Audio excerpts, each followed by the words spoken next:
Hi guys, welcome to Bird's Eye View, and this is going to be 7 things that meant nothing by the end of Game of Thrones. Yes, of course, spoilers all the way through here. I'm talking about certain things in Game of Thrones, and make sure you've obviously checked out Game of Thrones. This is all stuff that was alluded to, or it was given hope that there was going to be some kind of ending to it, or some kind of blow-off, or some kind of reasoning to it, and by the end of it, it pretty much didn't mean anything, or it didn't matter by the end of Game of Thrones. So it's a shame that these kind of videos were popping up, but it is what it is. Before we begin, don't forget to like and comment down below. Also subscribe and ring the bell so you can be notified whenever I do a video. I do videos every single Wednesday, so keep a lookout for those. Also keep a lookout to the end of this video so you can find out you can save 15% on some awesome clothing. Quickly before we begin as well, I have obviously done reviews of Game of Thrones. If you want to check out my finale, click the link above my head and you can check my full review for that and the star rating for the entire season. The first one is the Quaithe character. I think I'm saying that right. It was in Season 2. It was contained to just Season 2.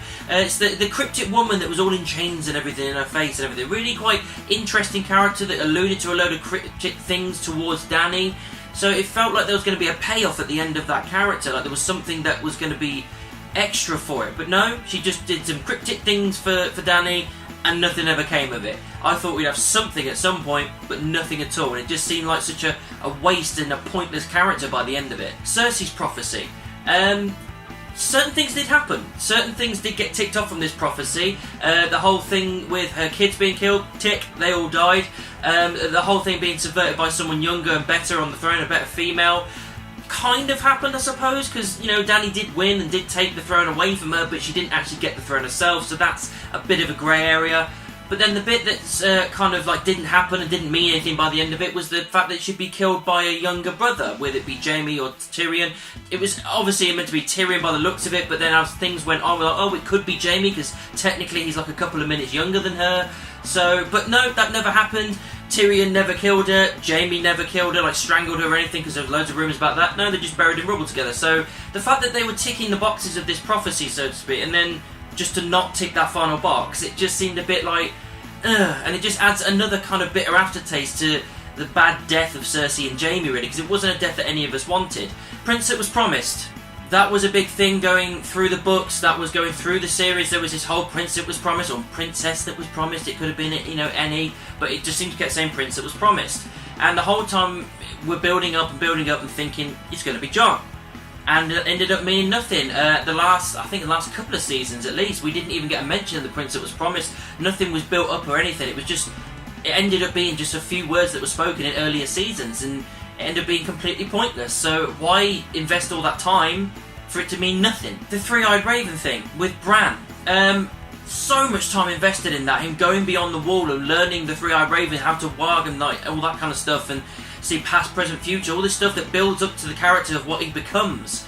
And by the end of it, it didn't really mean anything. It didn't help out in the final battle, the final moments, or any kind of thing. It didn't use anything to go, alright, well there's a reason why he's got these powers. It's just, he just has these powers, and it doesn't mean anything. There was even a little bit right at the end of the season where he's saying, oh, you see if you can find Drogon, and it's just, as I said in my review, well, what's the point? What does it matter? The season's over. It doesn't matter anymore. So it's just, all that build-up and all that time invested in this character called Bran the Broken, and although I don't mind the fact that he's sitting on the throne because it makes sense for keeping peace, it doesn't make any difference with the Three-Eyed Raven thing. It doesn't add anything. It just ended up being completely freaking pointless. The Eyes You'll Close Forever prophecy. The Red Lady said this, I think it may have been Season 1 or Season 2, no, I think it might have been Season 2, to Arya, saying that she can see things in her eyes, she can see her future, and that there's eyes that you'll close forever, brown eyes, blue eyes, green eyes. And again, it was a similar thing to the Cersei prophecy. Things were starting to get ticked off the box, and then they bailed at the last moment. It was brown eyes, killed off Walder Frey, blue eyes, killed the Night King, and then green eyes, it was going towards maybe she's going to be Cersei because she had green eyes, and I think Dany had as well, so again it could have been either of those, and it ended up meaning nothing at the end of it. Arya didn't kill either of them, it ended up being completely bollocks and pointless, so why build that up, why put that in there if it ends up meaning absolutely nothing? It's just another kind of sting to the end of the season that makes you go, well, we didn't get any closure with that. The Night King story. This is one of the things that probably pisses me off the most. I've mentioned it in my review about how it just doesn't seem like a character that George R. R. Martin would write, because he writes such great characters with good and bad points. You understand why they're doing what they're doing. You feel for them, you flip on a dime because they're so invested in all these characters that have got such embellishment, such flavour to their characters. And then the Night King is just this big bad that comes out of nowhere, and although they've built up so much time and so investment, you're kind of thinking there's going to be a coup de grace to this, there's going to be some kind of payoff that finds out who he is, why he does what he does, and it's going to be an absolute mind-blowing thing. And it wasn't. It was just a big bad doing what he's doing, destroying the wall, destroying everybody, killing people, turning babies to White Walkers, raising the dead, awesome powers, all this stuff, epic character, but at the end of it, it just ended up being just this big bad that meant nothing. And although episode 3 was great when Arya killed him, that whole thing was absolutely incredible, looking back on it now, it's just like, well, it meant nothing. It meant absolutely nothing. It was just a big bad that was killed off a few episodes far too early, in my opinion. It's such a shame considering all the time and effort they put into that character. The final one that meant nothing by the end of it, or just ended up being completely pointless by the end of it, and it's probably the one that annoys most people the most really, is Jon's heritage.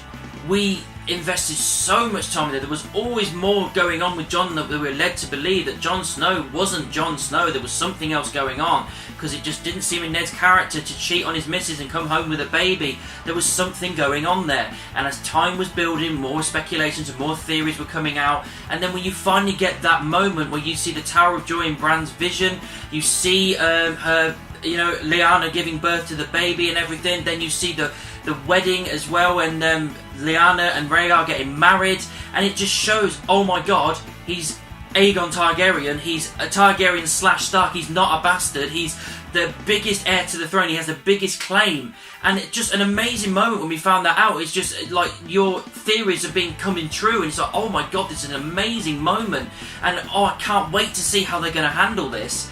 And by the end of it, he's not even on the throne. It doesn't even matter. I mean, it uses it for a bit of tension between him and Dany at times, and I understand that builds the frustration, but that's not a payoff, to be honest. It's just an added little bit of flavour into the storyline. It's not a payoff, and it's a shame. And although I said, as I've said before, I don't mind Bran being on the throne because it makes sense, because it keeps peace, but with the storyline, it makes more sense to Jon being on the throne, because you built to that moment.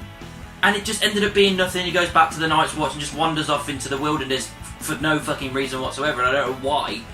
And it's just, oh my god, it's such a bitter aftertaste on so much build-up and so much character investment, as it is with all of these. And it's such a shame that I'm standing here, like, being pissed off with things that I didn't get in Game of Thrones. I know we're not going to get everything we want, but to this level of stuff, where it literally just leaves so much stuff open and unfinished, where you're just going, I don't know what the point of these things were if you weren't going to come to an end with it. And it's such a shame, and it is showing again that this last season definitely was a very rushed season, and it's just a shame that we've gone out on a bum note for one of the greatest TV series of all time. Time for a sponsor.